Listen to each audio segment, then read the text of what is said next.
ईशान आणि गोयचे श्रद्धास्थान असे दामबाबाला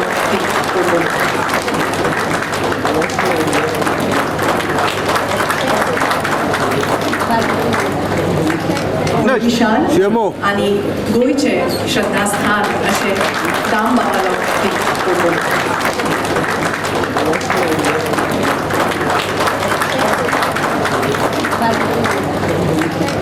ईशान आणि गोयचे श्रद्धास्थान असे दामबाबाला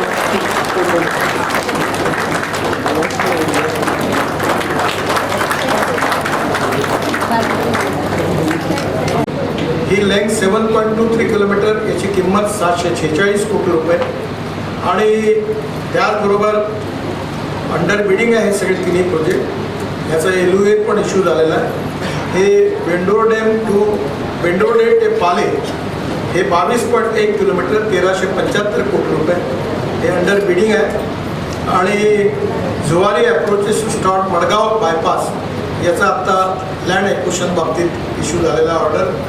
या प्रकल्पामुळे पणजी ते मडगाव आणि त्याचबरोबर कोंकोली आणि कॅनकोला ही शहरं जोडल्या जाणार आहे. 4 लेनिंगमुळे डिकंजेशन जे होत होतं ते दूर होणार आहे आणि ॲक्सिडेंटसुद्धा कमी होणार आहे. त्याचबरोबर 4 laning from Ponda to Bhoma section of NH 748 length 10 kilometre 557 crore रुपये. Part of Hyderabad Goa corridor connecting Telangana Karnataka and Goa याचा हा भाग आहे.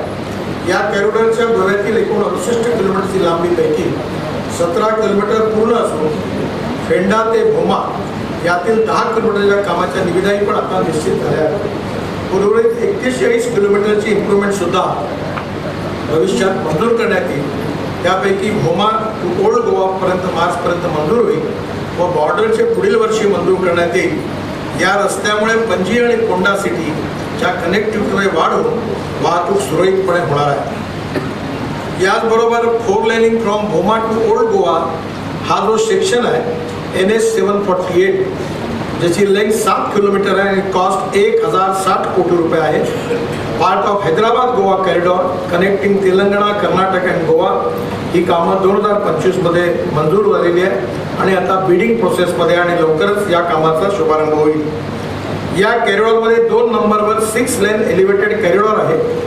याची लांबी 4.28 किलोमीटर आहे आणि याचं एलिव्हेटेड कॉरिडॉरमध्ये भूमा मंदिर व तलावाला वाचवण्याकरता बोस स्टेरिंग ब्रिज 76 मीटरचा स्पॅन आहे तो आपण त्या ठिकाणी करतो आहे. भीमा तलावाच्या सौंदर्यीकरणाकरता देखील 30 लाखाची तरतूद केलेली आहे. गोवा राज्यामध्ये जे महत्त्वाचे प्रकल्प होते त्यात मनोहर पर्रिकर यांच्या नावाने असणारा जो एअरपोर्ट तयार झाला त्याचा लिंक रोड 6.58 किलोमीटर हा खरं म्हणजे आम्ही करण्याची काही गरज नव्हती. हा NHचा पार्टही नव्हता आणि शेवटी गोव्याच्या लोकांना याचा फायदा व्हावा म्हणून याची मागणी मुख्यमंत्र्यांनी आपल्या सगळ्या नेत्यांनी केली, श्रीपादजींनी केली आणि आउट ऑफ वे जाऊन आपण 1183 कोटी रुपये NHने मंजूर केले आणि हा पूर्ण रोड या राष्ट्रीय महामार्गाला जोडणारा पूर्ण करून दिला.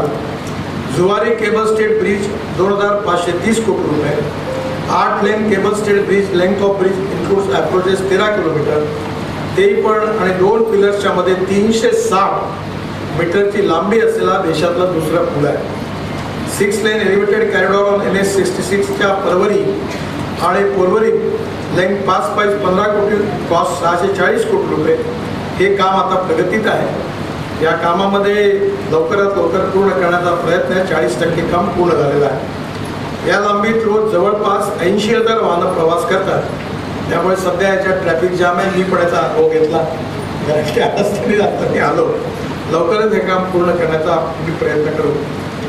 या 6 लेनिंग एलिव्हेटेड कॉरिडॉर पूर्ण झाल्यानंतर या रस्त्याची वाहतूक क्षमता दुप्पट होणार आहे. त्यामुळे ट्रॅफिक जामपासून मुक्तता मिळेल. नॉर्थ गोवा साऊथ गोवामधील कनेक्टिव्हिटी यामुळे सुरळीत होणार आहे आणि ही देखील गोव्याकरांना फार मोठी दिलासा देणारी गोष्ट आहे.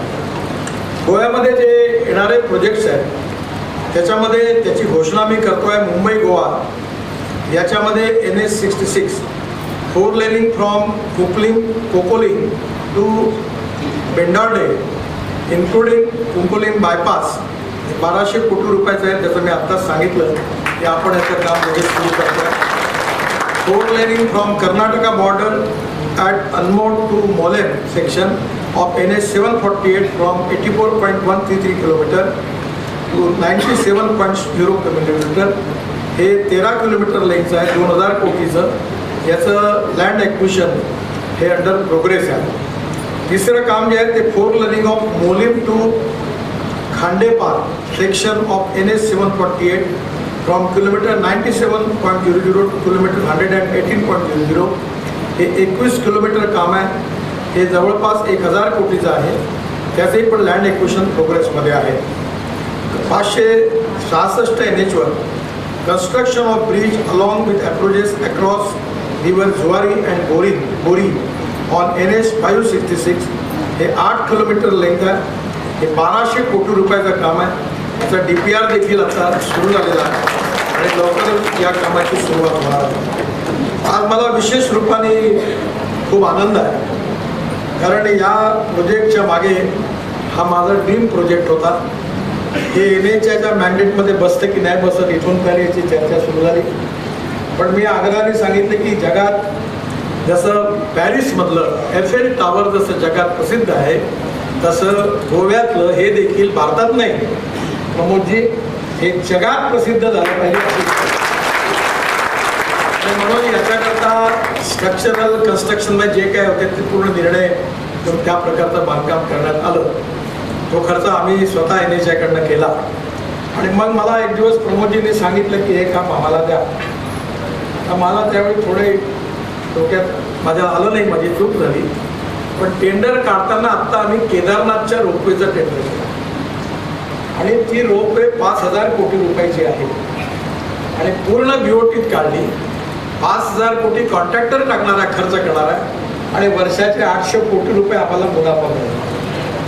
हे काढत असताना या तिकिटाच्या रेटमधले 25% 35% हे राज्य सरकारला जर मिळालं असतं तर तुम्हाला उत्पन्नाचा मोठा स्रोत झाला असता किंवा कदाचित गोव्यात सगळ्यात जास्त उत्पन्न यांनी देता येईल एवढा मोठा याचा फायदा होईल. पण 2014मध्ये आपल्या सगळ्यांच्या आशीर्वादाने देशात परिवर्तन झालं आणि आदरणीय नरेंद्र मोदी देशाचे प्रधानमंत्री झाले. नरेंद्र मोदी प्रधानमंत्री झाल्यानंतर माझ्याकडे राष्ट्रीय महामार्गाची जबाबदारी आणि पोर्ट विभागाची जबाबदारी होती आणि या दोन्ही विषयाचा संबंध गोव्याशी अतिशय जवळचा होता. या 11 वर्षाच्या काळामध्ये गोव्यातल्या विकासाची कामं जवळपास आता समाप्त होण्याच्या दिशेने आहे. कारण आता पुढे आमदारांना किंवा खासदारांना माझ्याकडे येऊन काही काम मागण्याची किंवा कामच उरणार नाही अशी स्थिती आहे. या सगळ्या काळामध्ये flyover come cable stayed ROB for port connectivity हा 645 कोटी रुपयाचा NH 566 वर पूर्ण झाला. मोरगाव पोर्ट आणि दक्षिण गोवापर्यंत 18 किलोमीटरपैकी 13 किलोमीटर 4 लेनचे काम 474 कोटी यापूर्वीच पूर्ण झालं आणि उर्वरित 5 किलोमीटरचं काम 2 लूपमध्ये करण्यात आलेलं आहे 645 कोटी. लूप 1 जो आहे तो वर्णापुरी ते साळा जंक्शन MPT गेट पर्यंतच्या कामाचं लोकार्पण मी स्वतः जानेवारी 2022मध्ये केलं आणि लूप 2 मध्ये रवींद्र भवन ते MPT गेट 9च्या कामाचं लोकार्पण सुधार झालेलं आहे आणि या लूपमध्ये ROB डाऊन रॅम्प ॲट बनिना अप रॅम्प ॲट वास्को या देखील कामाचा समावेश आहे. पूर्वी पोर्टला जोडणाऱ्या वाहनांना वास्कोच्या बाजूने फिरून जावे लागत होते. आता थेट कनेक्टिव्हिटी झाल्यामुळे वेळेची आणि इंधनाची पण बचत होणार आहे. मला आठवतं मी सगळ्यात पहिल्यांदा विद्यार्थी परिषदेच्या एका अधिवेशनाकरता हुबळीला आलो होतो. त्यावेळी गोव्याला आलो होतो आणि मडगावमधल्या एका छोट्याशा हॉटेलमध्ये राहिलो होतो. त्यावेळी पोर्ट बघण्याकरता गेलो आणि बघितल्यानंतर तिथे जात असताना ते बघितल्यानंतर आपण इथे बघण्यासारखं काहीच नाही, कशा करता आलो. कारण एवढा ट्रॅफिक जाम, एवढी गर्दी की त्या ठिकाणी जाण्याची हिंमत देखील होणार नाही अशी परिस्थिती होती. अजून बऱ्याच काही गोष्टी होत्या त्याबद्दल काही सांगणार नाही. परंतु या सगळ्या याच्यामध्ये आज तिथलं चित्र सगळं बदललेलं आहे. 4 लेन फ्लायओव्हर फ्रॉम इमियस 4 lane junction, Bogmalo junction, 4 lane UAP at Queeninagar junction NH 566 हे 472 कोटी रुपयाचं 4 किलोमीटर काम NHAने पूर्ण केलं. जानेवारी 2022मध्ये मी जेव्हा गोव्याला आलो होतो तेव्हा एअरपोर्ट रोडच्या लांबीत बऱ्याच ठिकाणी ॲडग्रेड जंक्शन असल्यामुळे खूप ॲक्सिडेंट होते आणि याबद्दल या रोडवर माझ्याही लक्षात आलं की याच्यामध्ये एअरपोर्टमध्ये जाणाऱ्या लोकांचं एकंदरीत आवश्यकता लक्षात घेता या रोडला रिडिझायनिंग केलं पाहिजे. आणि आज ते अधिकारी उपस्थित आमच्या अंशुमाली त्यांना मी सांगितलं हा तुमचा रोड बरोबर नाही आहे, त्यामुळे याचा पुन्हा अभ्यास करा आणि याला रिडिझाईन करा की जेणेकरून याच्यावर ॲक्सिडेंट व्हायला नको. आज मला हे काम देखील मंजूर झालेलं आहे 460 कोटी रुपयाचं आणि याही कामाला प्रत्यक्ष सुरुवात झालेली आहे आणि हे काम जुलै 2026पर्यंत पूर्ण होईल. त्यामुळे एअरपोर्टपर्यंत जाण्याची कुठल्याही अडचणी आहेत त्या वादात मी पडणार नाही. कोणी PIL टाकली, कोणाची जागा आहे, शेवटी हा गोव्याच्या जनतेच्या हिताकरता होणारा कार्यक्रम आहे. या ठिकाणी अपघात होऊ नये, लोकांचं ईशान आणि गोयचे श्रद्धास्थान असे दाम बाबाला